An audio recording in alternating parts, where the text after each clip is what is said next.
Guy is going to introduce our keynote speaker. Please, Guy. Thank you. Thank you, appreciate it. Another round of applause for our people experiences. This is why we're here. This is why we do what we do, people, for this reason right here. Okay, so we're a little short on time, so let me make some brief comments. Before we begin, I'd like to take a moment to honor the life and legacy of Dr. Nolan Williams, a brilliant researcher and pioneer in the Ibogaine space. His groundbreaking work at Stanford reshaped how we understand brain injury, addiction, and healing. Dr. Williams once said, "The data demonstrate that Ibogaine is the most sophisticated drug on planet Earth." So to his family and colleagues, and all who were touched by his work, may his memory be a blessing and an inspiration to all of us. So, as we look toward the future, I ask, how can we build a model that not only works, but honors where it came from?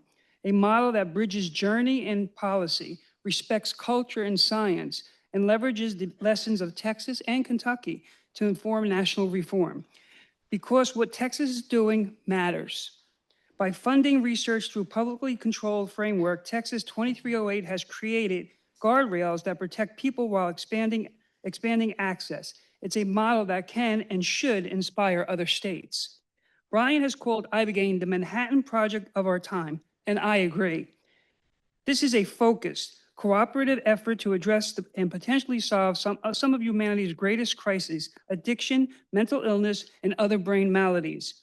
That's why I was so eager when Bryan first reached out to me about a year or so ago, looking to connect with advocates on the East Coast. I had already watched every minute of the Kentucky hearings and was impressed, not just by the science and policy, but by his humanity. Our team brought him to New York, where I had the privilege of interviewing Bryan at the Gay and Lesbian Center in New York City, a community deeply impacted by substance use, particularly methamphetamine addiction among gay men. Many in the community already know Ibogaine as a treatment for meth use, a legacy that traces back to Howard Lossoff's discoveries in the 60s. So I was already a fan, but after hearing his vision of public-private partnership leveraging opioid settlement funds to create a substantial insured treatment model, I became a believer. And now it's my great honor to introduce our keynote speaker, the CEO of Americans for Ibogaine, a national leader, a visionary, reformer, and a man who believes that policy, compassion, and science can finally meet at the same table, Mr. W. Bryan Hubbard.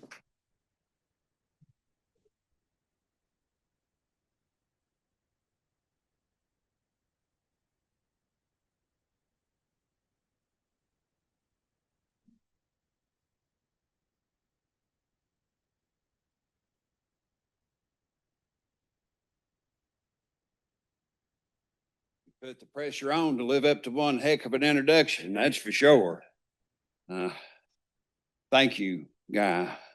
All of that you said leading up to this is that's accepted in the spirit given and internalized as expectations to meet, sir. I'd like to thank Dr. Peterson Wagner, Gaetano Larderi, and the organizers and volunteers of the Penn Psychedelics Collaborative for affording me this privilege to be here in Philadelphia, Pennsylvania this evening at the University of Pennsylvania Medical School. I remember that 1.5 years of pivotal life between the middle of first and all of second grade took place about 98 miles to the west of here in Mechanicsburg, Pennsylvania, where after my parents separated and divorced, my mother moved me here, where I attended Mechanicsburg Elementary School for a time. And it is truly full circle to be here in this state with y'all.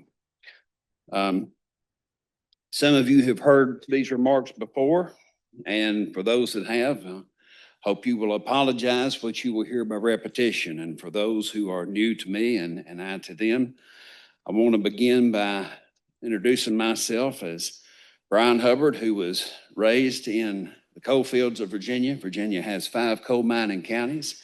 I was born into a working class family, and mentioned my mother and father.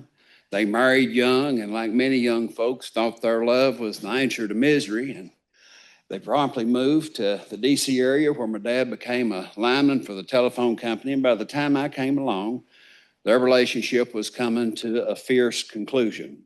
And my first memories as a child were of screaming and cussing and chaos.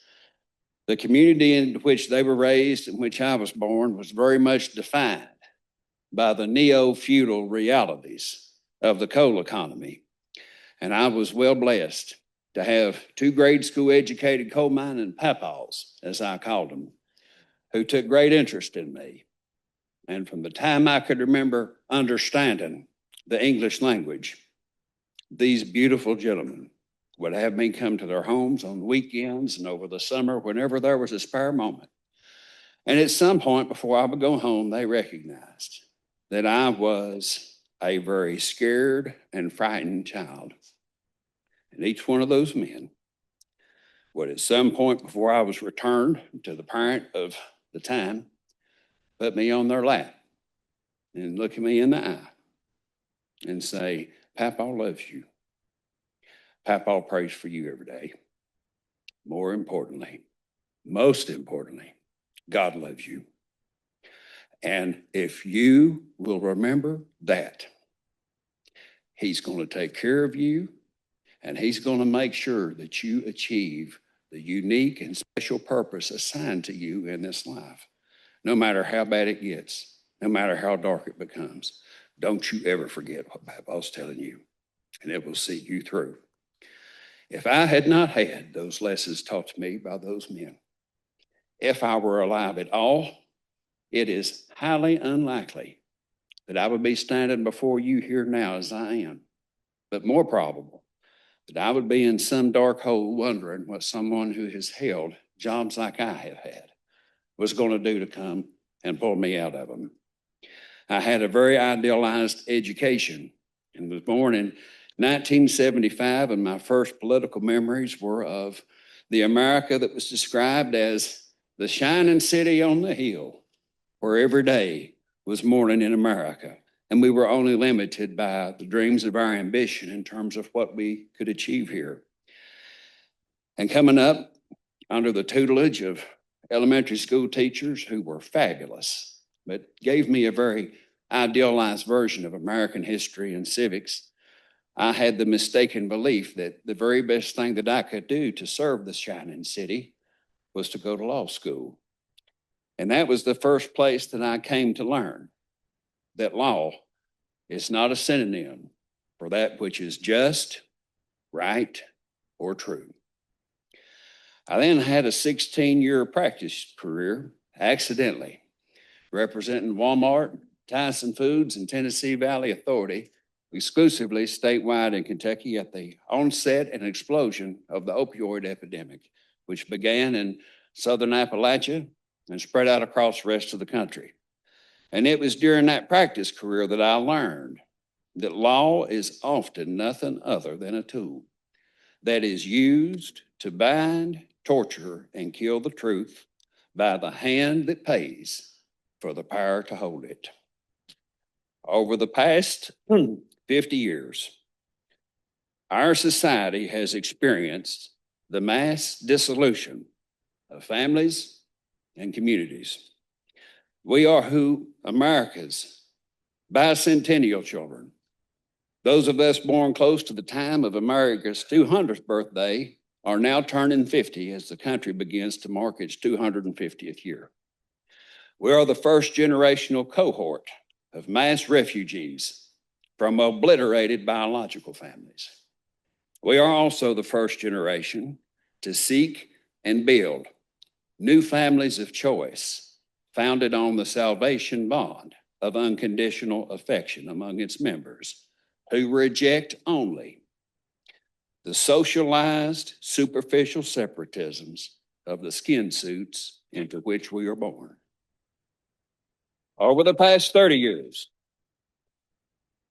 we have experienced the institutional criminality of systems which are supposed to serve and protect us, but have instead created the opioid epidemic, the gravest engineered humanitarian catastrophe to befall American society since the end of the 19th century.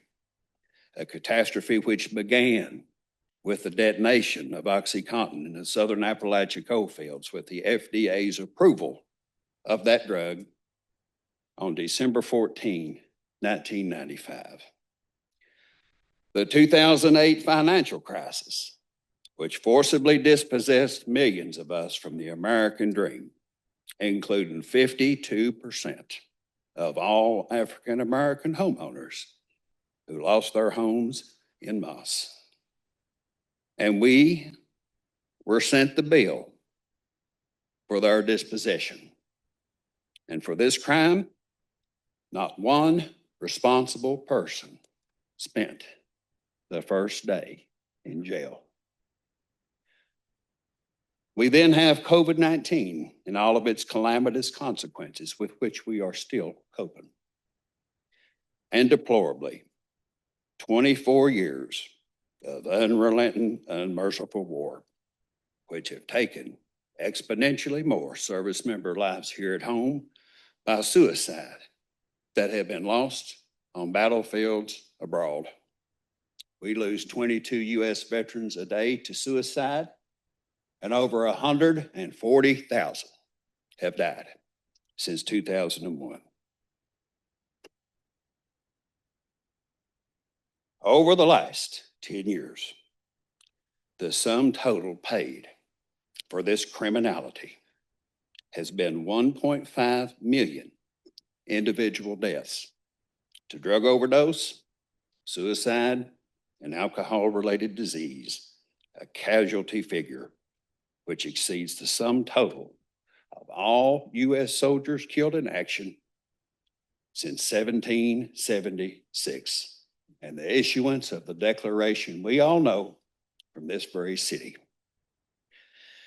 In Pennsylvania, 83% of all drug overdose deaths are opioid related, and 77% involve fentanyl.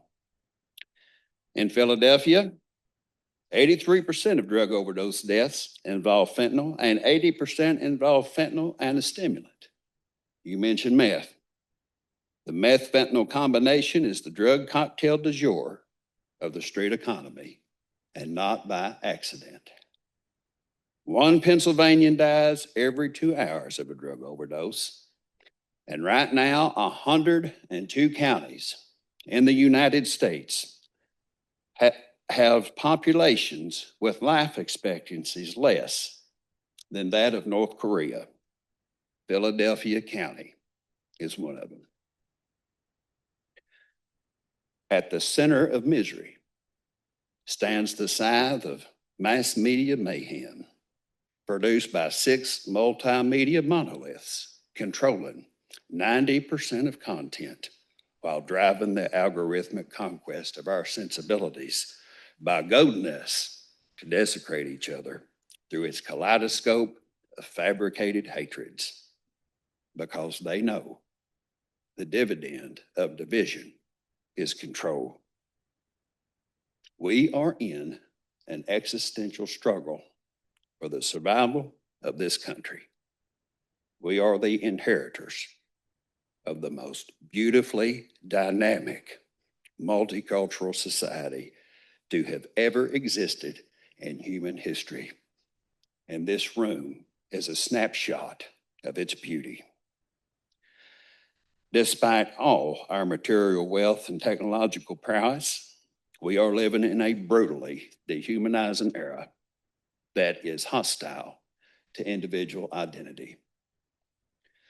Today's citizens are fungible revenue units who are plugged into a set of actuarial variables designed to reduce their lives to reasonably predictable funding streams.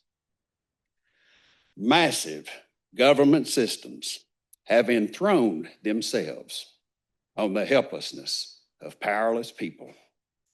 They commodify problems that they are supposed to solve by monetizing sustained human misery. Government must be made to function honestly, accountably, and responsibly to the genuine needs of the American people. Or else, history teaches us that our society will inevitably collapse beneath the enormity of its corrupt decrepitude. In 1929, my Papa Hubbard began working in Virginia's coal mines at age 16, a time when a mule or a piece of equipment was worth more than a man. The company had to pay to replace equipment or a mule, but could replace a man for free. Captives of coal camp feudalism, the company owned them, their families, and the law. When Papal and the miner of his era turned to the United Mine Workers of America to fight for their dignity, the companies recruited the Southern black sharecropper, just 64 years removed from the centuries of slavery experienced by ancestors, to evict and replace the white coal miner. The companies made a diabolical bet on the starvation of the black sharecropper and the wicked generational despotism of white racism to kill any unified challenge to the totalitarian authority of their malignant greed. These poor men, with almost no formal education, recognized that the dividend of division is control. They may have been black and white, separate and apart, walking into those mines, but they were all black together walking out, with victory through solidarity and brotherhood against all odds. The redemptive beauty of a sacred plant from West Africa, help and heal the descendants of the coal miner and sharecropper together, illuminates the unified shift in social consciousness we must achieve if we are to prevail against the malignant pathos of our age, a shift that is founded upon our kinship as images of an eternal creator whose essence is almighty unconditional love for each and all of us. And that includes those who exercise their sacred right of free will to reject the reality of that creator.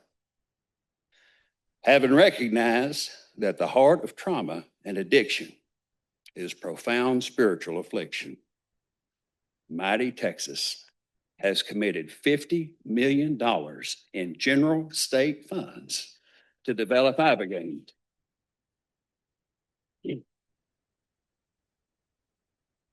As a breakthrough treatment for opioid use disorder, co-occurring substance use disorder, as well as any other mental health or neurological conditions for which it demonstrates efficacy. This is the single largest public investment in psychedelic research and medical development in all of history. It is also the first time an individual state has directly funded drug development in order to foster a therapeutic breakthrough which could help turn the tide in multiple concurrent public health crises within its borders, which are representative of the national reality. Thanks to the characteristically bold leadership of former U.S. Senator Kyrsten Sinema, Arizona has followed closely behind with its own allocation of $5 million commitment for Ibogaine medical research and development. On August the 28th, I had the privilege of traveling to, of all places, Jackson, Mississippi, where I had the opportunity to testify before that state's legislature's Joint Committee on Public Health. And in January, legislation will be introduced that will see Mississippi join the trial that will begin in Texas.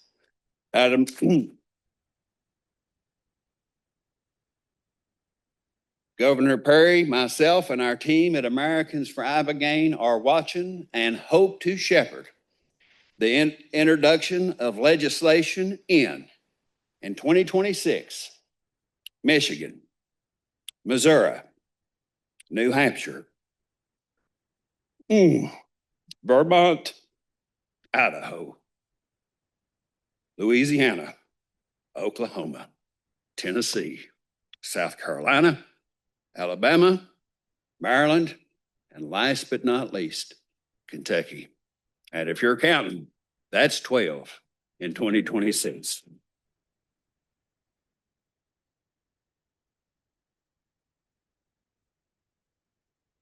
I have to ask my wife for a favor because there's one very important thing that I need to read that I left on my phone. Do you mind to turn my phone on and bring it down here? It is my hope that perhaps Pennsylvania, New Jersey, and maybe even New York will join the emerging vanguard of sister states to achieve the moonshot of our time, and that is the medicalization of Ibogaine within the United States in order to serve, honor, and exalt the primacy of the human soul for all of our brothers and sisters who are lethally estranged from it. And if you'll give me just 30 seconds to overcome my forgetfulness, I want to read to you a message that I've received on all days, the 4th of July, through social media. Now, I have to confess that while I have been told that I have to be on it and have presence there, I have no idea how to even log into it. I'll occasionally do a video, and I've got a wonderful team of technologically sophisticated volunteers who do the kindness of listening to it, looking at it, and putting it up. But on the 4th of July, I had received what looks like probably a second or third attempt of a couple by the name of Jenny and Michael Saucier of Hutto, Texas, to send a message. And one of my volunteers sent this to me, and I'm going to share it with you now. And let me begin by qualifying this. I'm just passing through, less than a fraction of a breath. So while I appreciate the thank you that I'm going to read to you, don't mistake me for 1 second thinking this is anything about me, all right? I wanted to follow up on our last message and give Bryan our deepest thanks for introducing us to Ibogaine. My husband and I completed our treatment of Ibogaine, followed by 5-MeO DMT, and it was nothing short of a miracle. As I mentioned before, my husband lost 12 fellow Marines at once due to an IED in Iraq at the height of the war from 9/11. This man has been plagued for 21 years with post-traumatic stress, survivor's guilt, and alcohol abuse due to this tragic event. This medicine met him with a vision of all the fallen men he knew looking down from heaven and telling him that it's okay to grow old. He then saw himself as an old man standing by his buddies' grave sites, honoring them. It was an experience that instantly released him of the horrible chains of post-traumatic stress and survivor's guilt. It was an experience that gave him permission to live the life God intended as a father and husband, and also diminished his appetite for alcohol. One treatment gave us our life back. Please give Bryan our heartfelt thanks. We are devout Christians, and our whole community was behind us going on this journey. So we are totally fine with him reading this message publicly. And I'd like to add that I was inspired by Bryan's story of his wife, which is what prompted me to try it alongside my husband, and have been prescribed heavy-duty antidepressants since I was 19. I felt immediate healing, and at the age of 43, I'm no longer taking any medicine and feel purged from what conventional therapy couldn't do.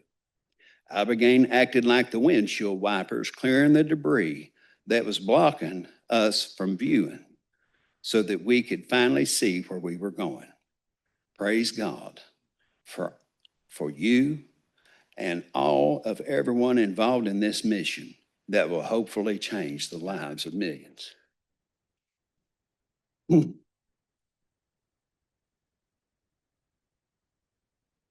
By the strength and grace of the divine hand, we will crawl the last mile to deliver good tidings unto the meek, bind up the brokenhearted, proclaim liberty to the captives, and the opening of the prison to all who are bound. Lord, let it be. Thank y'all for your time and attention.